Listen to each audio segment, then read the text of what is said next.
स्वर सुधा मंच पर प्रस्तुत है मालती जोशी की कहानी बचत एक ट्यूशन की। हमारे पड़ोसियों का वही हाल है कि शद्रा थाऊ मेरे पीर रघुवीरे। मतलब यह कि मास्टर की जेब में मोटी सी फीस तो हमारे यहाँ से जाती है, पर दुख होता है इन्हें। अक्सर कहते भी हैं दोनों पति पत्नी सुशिक्षित हैं, फिर भला ट्यूशन के पैसे बिगाड़ने में क्या तुक है। हमारे सहृदय पड़ोसियों की जो धारणा है, ठीक वही हमारे श्रीमान जी की भी थी।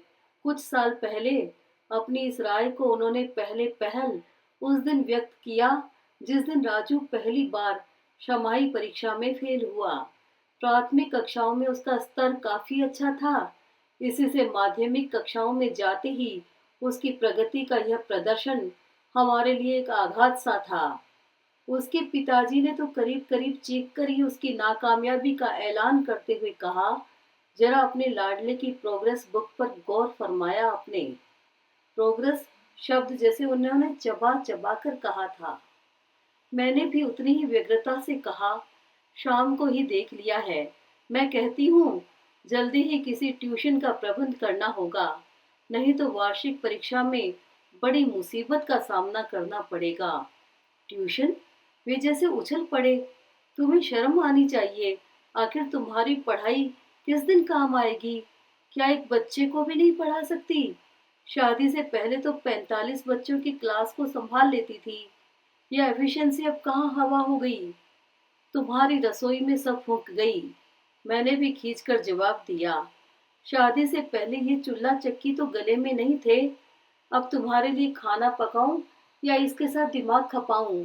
मेरे पास कौन सा ऐसा खाली समय है बताओ तो। और फिर आप भी तो अनपढ़ नहीं हैं, अच्छे खासे ग्रेजुएट हैं। बस इसी तरह से तर्क लेकर दोनों में खूब झड़प हो गई। असलियत यह थी कि हमारे डगमगाते बजट में ट्यूशन की गुंजाइश बिल्कुल नहीं थी। मैं अपने विद्यार्थी काल में डिबेट में हमेशा प्रथम आती रही थी, सो मैंने भारी भरकम शब्दों की रेल पेल के साथ साबित कर दिया कि बच्चों की कुछ जिम्मेदारी उन्हें भी उठानी चाहिए। वाक बाणों की बौछारों से घबराकर उन्होंने प्रस्ताव तो स्वीकार कर लिया, फिर बात अटक गई समय पर। रात की नींद वे छोड़ नहीं सकते थे, शाम की गप गोष्ठी भी जरूरी थी, सुबह 2 घंटे अखबारों का पारायण भी आवश्यक होता है। बड़ी उहापोह के बाद प्रातः 5 बजे से 7 बजे तक का समय निश्चित हुआ। अपने इस निर्णय की पुष्टि में उन्होंने कहा, विद्वानों ने यही समय विद्याभ्यास के लिए सर्वश्रेष्ठ बताया है। तो एक शुभ दिन ब्रह्म मुहूर्त में 4:45 अलार्म के कर्णकटु स्वर से हड़बड़ाकर मैं जाग उठी। जनवरी का महीना, कड़ाके की सर्दी और सुबह की नींद। जी तो चाहा कि घड़ी तोड़कर फेंक दूं, पर बच्चे के भविष्य का ध्यान आते ही कर्तव्य परायण माँ की तरह उठ बैठी और घोर निद्रा में निमग्न अपने पति महोदय को जगाने का उपक्रम करने लगी। केवल भुक्त भोगी बहनें ही जान सकती हैं कि सुबह सवेरे पति को जगाने से अधिक दुष्कर कार्य इस संसार में और कोई नहीं है। कुंभकर्ण को जगाना भी इससे कुछ सरल ही रहा होगा। कोई 15 मिनट बाद उनमें कुछ चेतना प्रस्फुटित हुई। अस्पष्ट से स्वर में बोले, राजू उठ गया? मैंने सोचा यह भी ठीक ही कहते हैं। राजू के बिस्तर के पास गई, उसे बाहर निकाला। बेचारा लड़का सर्दी से थर थर कांप रहा था। जैसे तैसे उसे जागृत अवस्था में लाकर हाथ मुंह धुलाने भेज दिया और फिर अपने देवता के सिरहाने बैठकर प्रभाती गाने लगी। देवता इस बार जरा जल्दी भी प्रसन्न हो गए।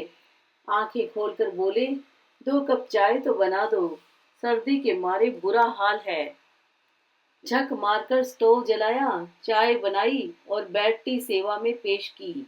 चाय पीकर वह ज्यों ही कुछ अलसाए, मैंने सख्ती से काम लिया। वह बेचारा बच्चा मुंह अंधेरे उठ गया है और आप लिहाफ में दुबक रहे हैं। इस प्रकार नैतिक दृष्टि से मजबूर होकर उन्हें उठना ही पड़ा। जैसे तैसे उन्हें बाहर के कमरे में भेजकर घड़ी देखी, 6:30 बज चुके थे। सोने का प्रश्न ही नहीं उठता था। बेबी उठने को थी, दूध केंद्र पर जाने का भी समय हो चुका था। उस दिन जो पढ़ाई हुई उसका सार यह था। एक कार्डबोर्ड पर सुंदर कागज चिपकाकर एक शानदार टाइम टेबल तैयार किया गया। इसका प्रदर्शन करते हुए पतिदेव ने कहा, टाइम टेबल हर काम की कुंजी है। इसके बिना आदमी भटक जाता है। कहना न होगा कि इसको बनाने में उन्होंने अपनी सारी कला खर्च कर दी थी। यह बात और है कि 2 दिन बाद ही बेबी ने उस पर अपनी कला का भी आविष्कार किया था और आने वाले कई दिनों तक मैं सिगड़ी जलाते समय उससे सहायता लेती रही। पहले दिन की गाथा जितनी मनोरम थी, आने वाले दिनों का इतिहास उतना ही अद्भुत था। श्रीमान जी को उस दिन आत्मज्ञान हुआ कि जो कुछ भी पढ़ा था सब शून्य में क्यों गया था। चक्रवृद्धि ब्याज के चक्र में वे उलझ से जाते। भिन्न के सवाल उन्हें सारे संसार से भिन्न लगते। क्षेत्रफल के सवालों में पेंसिल छीलकर आधी रह जाती और रेखा गणित की रेखाएं मकड़ी के जाले से उलझाती जाती। जो हाल गणित का था वही और विषयों का। होनोलुलु और कस्तुंतुनिया अपने नाम व त्रिज्य के कारण उन्हें याद तो थे, पर वे कहाँ हैं और क्या हैं ये याद नहीं आता था। ऑस्ट्रेलिया और अफ्रीका में गफलत कर बैठना, उन्हें यह समझ में नहीं आता था कि भारत इतना बड़ा देश है, फिर पानीपत के एक ही मैदान में इतनी सारी लड़ाइयाँ लड़ने की क्या तुक थी। महमूद गजनी, मोहम्मद बिन कासिम और मोहम्मद गौरी के जन्मदाताओं को कोसने के लिए दुनिया में क्या और नाम ही नहीं बचे थे। बुद्ध और महावीर, हर्ष और अशोक, अलाउद्दीन और औरंगजेब, इनकी जीवनियों को आपस में बड़ी खूबसूरती से मिलाकर इतिहास की कॉकटेल बना देते। सूर और तुलसी के चुने हुए पदों को छोड़कर हिंदी उनके लिए लैटिन थी। अलबत्ता अंग्रेजी उन्हें जरूर आती थी। यहाँ तक कि कविता भी समझा लेते थे, पर ग्रामर की छाया से भी भागते थे। बच्चे को पढ़ाने की ऐसी दहशत उनके मन में समा गई थी कि नींद चैन सब हराम हो गए थे। आते जाते डिक्शनरी देखो। जब तक स्लेट लेकर गणित के प्रश्न हल करने बैठ जाते, उठते बैठते मुझसे दोहों के अर्थ पूछते।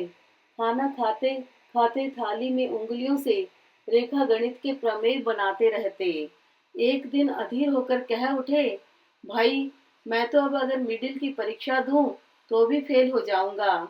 यह मेरे बस का रोग नहीं है। मुझे दया आ गई।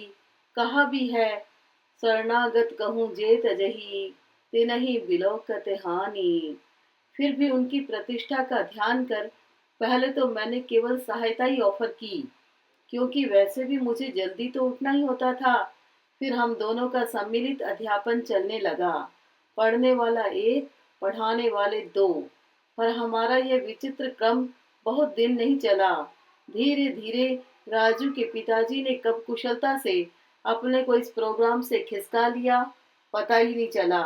अब राजू की पढ़ाई का सारा भार मुझ पर था। सर्वश्रुत है कि संसार का सबसे चौकन्ना जीव है पड़ोसी। सो हमारा यह प्रातःकालीन आयोजन किसी से छिपा नहीं रहा। फिर जब से इस पवित्र कार्य पर मेरी नियुक्ति हो गई, उनके आनंद की सीमा नहीं रही। कई उम्मीदवार उपस्थित हो गए। बहन जी, जरा उर्मिला को भी पढ़ा दीजिएगा। बहू, जरा रमेश को भी साथ बिठा लिया करना। भाभी, हो सके तो जरा नरेश को भी देख लीजिएगा। चाची जी, मेरी कुछ डिफिकल्टीज हैं। मतलब यह है कि कई विद्यार्थी उत्पन्न हो गए। कुछ तो मुलाहिजा और कुछ मेरा शौक मना नहीं कर सकी। मेरा पुराना अध्यापन कौशल जाग उठा और यह गुरुकुल चल निकला। लेकिन बच्चे, और वह भी पड़ोसियों के, आसान जीव नहीं होते। रोज ही कुछ न कुछ उपद्रव होते। आधे से अधिक समय न्याय विधान में लग जाता, और न्याय भी ऐसा जिसमें दंड का कोई विधान ही नहीं था। भिन्न भिन्न कक्षाओं के विद्यार्थियों को भिन्न भिन्न विषय पढ़ाना एक अच्छी खासी कसरत थी। मेरी सारी एनर्जी सुबह ही खो जाती और सारा दिन माइनस साइड पर बीतता था। सबसे ज्यादा बोरियत यह थी कि कई बच्चों की तुलना में साहबजादे एकदम ही औसत किस्म के साबित हुए। इससे मन खट्टा हो गया। महीने के अंत में परिणाम निकला। दूध, बिजली और चाय शक्कर का खर्च दुगना हो गया था। कई चादरों पर स्याही के असम दाग थे। 2 फूलदान टूट गए थे। राजू के घुटने में चोट थी और पेन गायब था। 2 पड़ोसियों से झगड़ा हो गया था। सबसे बुरा तो यह हुआ कि राजू की अपने पिता के प्रति बौद्धिक स्तर के विषय में अवांछित धारणाएं बन गई थी। इस पर तारीफ यह है कि राजू की पढ़ाई में 1% भी सुधार नहीं हुआ। इतने महंगे मूल्य पर हमें वह मंजूर भी नहीं था। पतिदेव को शिकायत थी कि सारी दुनिया सोती रहे और हम बच्चों की चौकीदारी करते रहें। यह कोई अक्लमंदी नहीं है। तो साहब दूसरे ही दिन से राजू को मास्टर के घर भेजना प्रारंभ कर दिया और तब तक भेजते रहेंगे जब तक वह फेल होता रहेगा, चाहे इसके लिए बजट में कितनी ही कटौती क्यों न करनी पड़े।